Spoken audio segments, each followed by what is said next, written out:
नमस्ते किसान भाइयों, टेक्निकल एग्रीकल्चर यूट्यूब चैनल पर एक बार फिर से आपका पूरे दिल से स्वागत है।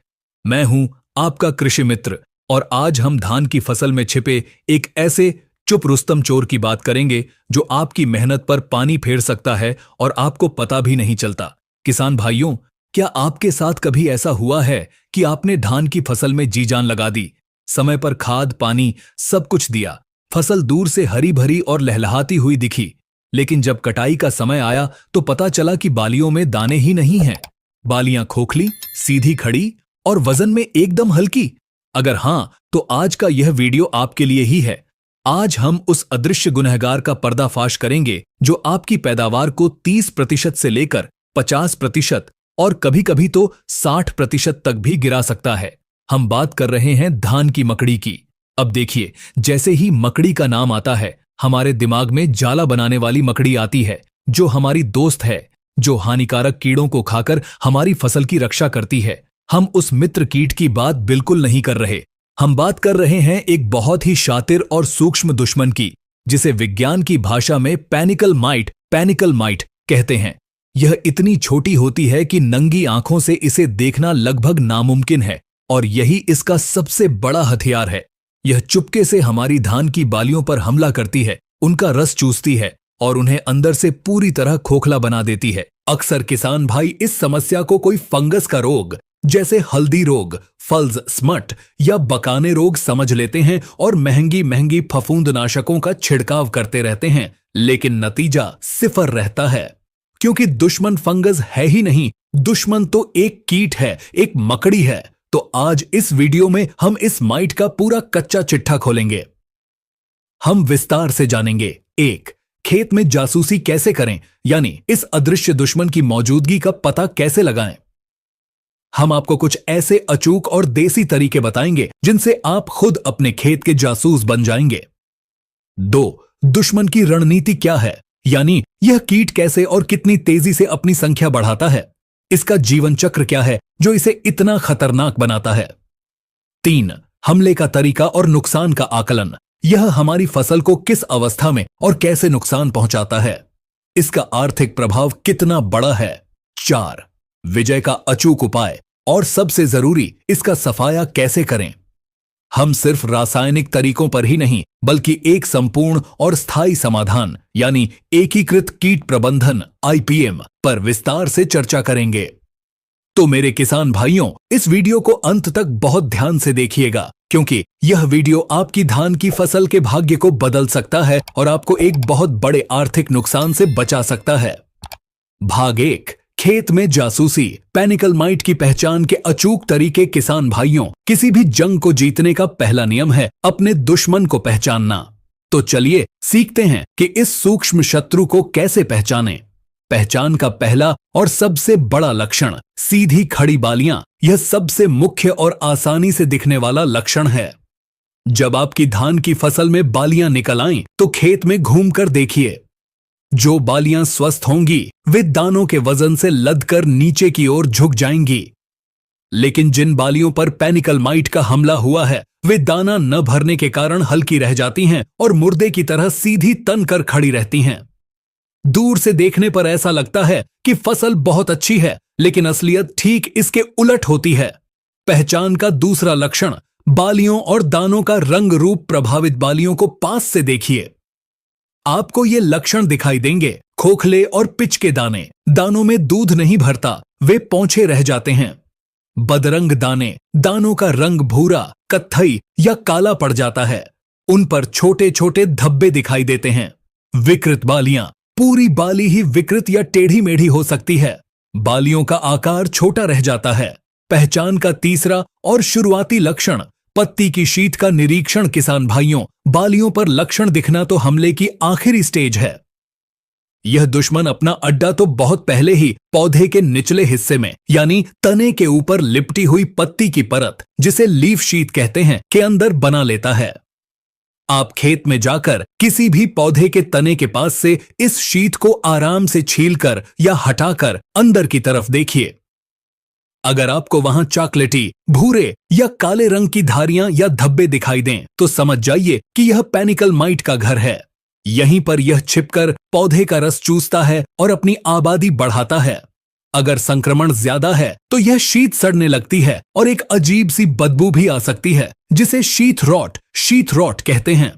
पहचान का चौथा और सबसे प्रैक्टिकल तरीका, आपका मोबाइल फोन। अब मैं आपको एक ऐसा तरीका बता रहा हूं जिससे आप इस माइट को अपनी आंखों से देख सकते हैं। इसके लिए आपको चाहिए बस आपका स्मार्टफोन।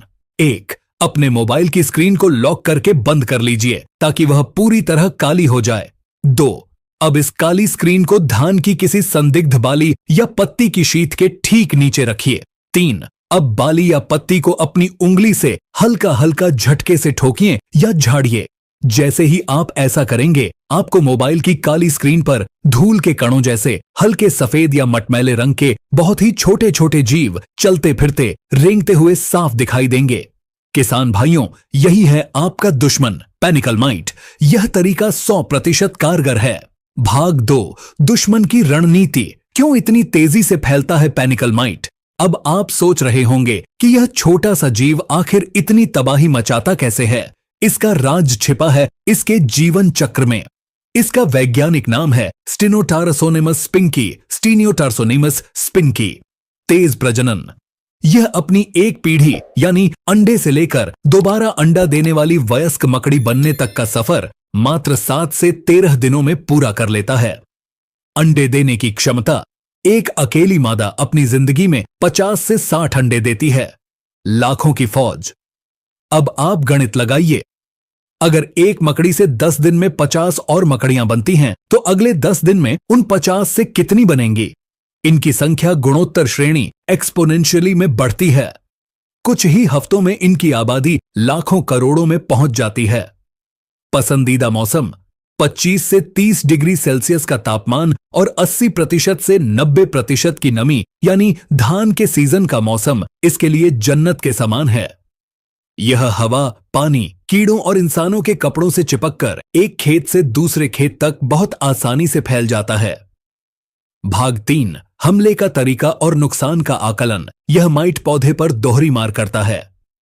1. प्रत्यक्ष नुकसान। यह अपनी सुई जैसी सूंड से पत्ती की शीत और गभोट अवस्था में बालियों के अंदर घुसकर कोमल दानों का रस चूस लेता है।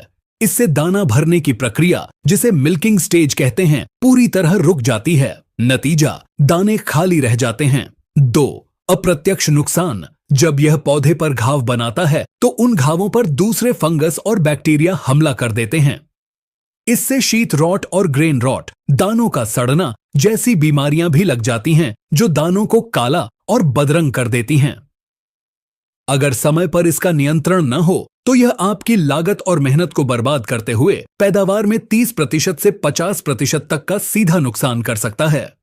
भाग 4, विजय का अचूक उपाय, एकीकृत कीट प्रबंधन IPM। किसान भाइयों, अब आते हैं सबसे महत्वपूर्ण सवाल पर। इसका इलाज क्या है? सिर्फ एक कीटनाशक का स्प्रे इसका स्थायी समाधान नहीं है। हमें एक चतुर किसान की तरह चारों तरफ से घेराबंदी करनी होगी, जिसे हम एकीकृत कीट प्रबंधन इंटीग्रेटेड पेस्ट मैनेजमेंट IPM कहते हैं। पहला कदम, रोकथाम और बचाव। फसल लगाने से पहले और दौरान यह सबसे सस्ता और सबसे कारगर तरीका है।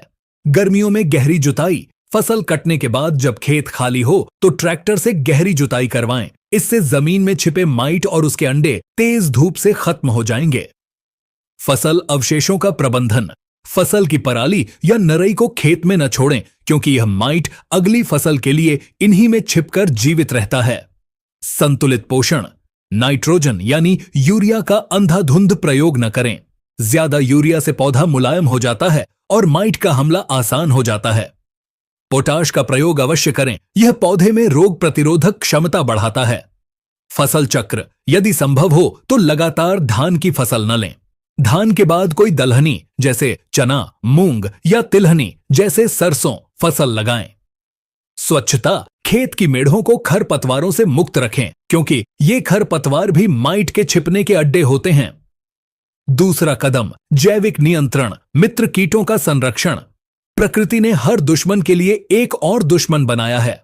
हमारे खेतों में कई शिकारी मकड़ियां, लेडीबग बीटल और परजीवी ततैया मौजूद होते हैं जो इस माइट को खाते हैं। जब हम बिना सोचे समझे खतरनाक कीटनाशक डालते हैं तो हम अपने इन दोस्तों को भी मार देते हैं। इसीलिए मित्र कीटों का संरक्षण करें। तीसरा कदम, रासायनिक नियंत्रण। जब पानी सिर से ऊपर चला जाए, जब बचाव के तरीके अपनाने के बाद भी माइट का प्रकोप बढ़ जाए, तब हमें रासायनिक हथियारों का प्रयोग करना पड़ता है। सबसे महत्वपूर्ण, स्प्रे का सही समय। किसान भाइयों, इस बात को गांठ बांध लीजिए।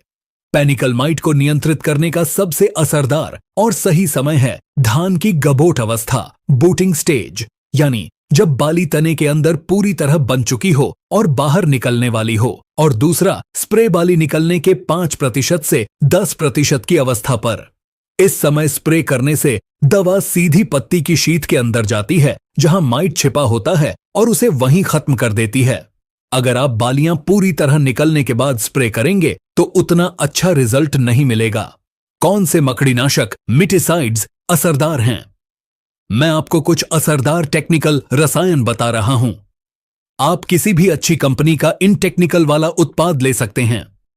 टेक्निकल 1, प्रोपरजाइट 57% EC, प्रोपारगेट 5-7% EC, मात्रा 400 मिली प्रति एकड़, लगभग 200 लीटर पानी में। लोकप्रिय ब्रांड नाम ओमाइट, सिम्बा। टेक्निकल 2, स्पाइरोमेसिफिन 22.9% SC, स्पिरोमेसिफिन 22.9% SC, मात्रा 200 से 250 मिली प्रति एकड़। लोकप्रिय ब्रांड नाम Oberon. Technical 3, ethion 50% EC, इथियन 50% EC, मात्रा 400 मिली प्रति एकड़। लोकप्रिय ब्रांड नाम Fosmite, company PI Industries. Technical 4, hexythiazox 5.45% EC, hexythiazox 5.45% EC, मात्रा 250 से 300 मिली प्रति एकड़। लोकप्रिय ब्रांड नाम मेडन। टेक्निकल 5, फेनपायरोक्सीमेट 5% EC, फेनपेरोक्सीमेट 5% EC, मात्रा 250 से 300 मिली प्रति एकड़। लोकप्रिय ब्रांड नाम सेडना। मिटिगेट। अत्यंत महत्वपूर्ण सूचना और निवेदन, किसान भाइयों, हमारा चैनल टेक्निकल एग्रीकल्चर किसी भी कंपनी या ब्रांड का प्रचार नहीं करता है। हमारा एकमात्र उद्देश्य आप तक सही और वैज्ञानिक जानकारी पहुंचाना है। ऊपर बताए गए ब्रांड नाम केवल उदाहरण के लिए हैं ताकि आपको टेक्निकल पहचानने में आसानी हो। आप किसी भी विश्वसनीय कंपनी का यही टेक्निकल खरीद सकते हैं। दवा हमेशा पक्के बिल के साथ और अधिकृत विक्रेता से ही खरीदें। छिड़काव करते समय सावधानियां, पानी की मात्रा सही रखें। कम से कम 150 से 200 लीटर पानी प्रति एकड़ प्रयोग करें। स्प्रे नोजल को बारीक रखें और इस तरह स्प्रे करें कि दवा पौधे के तने और पत्ती की शीत तक अच्छी तरह पहुंचे। हमेशा सुरक्षा किट, दस्ताने, मास्क, चश्मा पहनकर ही स्प्रे करें। कीटों में प्रतिरोधक क्षमता विकसित न हो, इसके लिए अलग अलग टेक्निकल को बदल कर इस्तेमाल करें। निष्कर्ष, आज की सीख, एक किसान की चेकलिस्ट। तो चलिए आज हमने जो कुछ भी सीखा उसे फटाफट दोहरा लेते हैं। 1, दुश्मन को पहचानें। झाला बनाने वाली मकड़ी दोस्त है, धान की बाली को सुखाने वाली सूक्ष्म मकड़ी माइट दुश्मन है। 2, खेत की निगरानी, फसल में सीधी खड़ी बालियां दिखते ही सावधान हो जाएं। 3, मोबाइल टेस्ट, मोबाइल की काली स्क्रीन पर बाली झाड़कर माइट की मौजूदगी को कंफर्म करें। 4, सही समय पर वार, नियंत्रण का सबसे अचूक समय गभोट अवस्था, बूटिंग स्टेज है। 5, संपूर्ण रणनीति अपनाएं, सिर्फ दवा पर निर्भर न रहें बल्कि गहरी जुताई, सफाई और संतुलित खाद जैसे बचाव के उपाय भी अपनाएं। किसान भाइयों, मुझे पूरी उम्मीद है कि इस वीडियो में दी गई जानकारी आपकी धान की फसल को इस अदृश्य दुश्मन से बचाने में मील का पत्थर साबित होगी। याद रखिए, सही जानकारी ही सबसे बड़ा हथियार है। अगर आपका इस विषय पर कोई भी सवाल या कोई अनुभव है तो नीचे कमेंट बॉक्स में हमारे साथ जरूर साझा करें। हमें आपके सवालों का जवाब देने में खुशी होगी। अगर यह जानकारी आपको महत्वपूर्ण लगी हो तो इस वीडियो को एक लाइक जरूर दें और इसे अपने दूसरे किसान भाइयों के साथ व्हाट्सएप ग्रुप्स में ज्यादा से ज्यादा शेयर करें। आपका एक शेयर किसी और किसान भाई की साल भर की मेहनत को बर्बाद होने से बचा सकता है। और अगर आप हमारे चैनल टेक्निकल एग्रीकल्चर पर नए हैं तो चैनल को सब्सक्राइब करना बिल्कुल न भूलें और घंटी वाले आइकन को भी दबा दें ताकि खेती बाड़ी से जुड़ी ऐसी ही महत्वपूर्ण जानकारियां आप तक सबसे पहले पहुंचें। मिलते हैं आपसे अगले वीडियो में एक और नई और उपयोगी जानकारी के साथ। तब तक के लिए स्वस्थ रहिए और अपनी फसल का ध्यान रखिए। जय हिंद, जय किसान।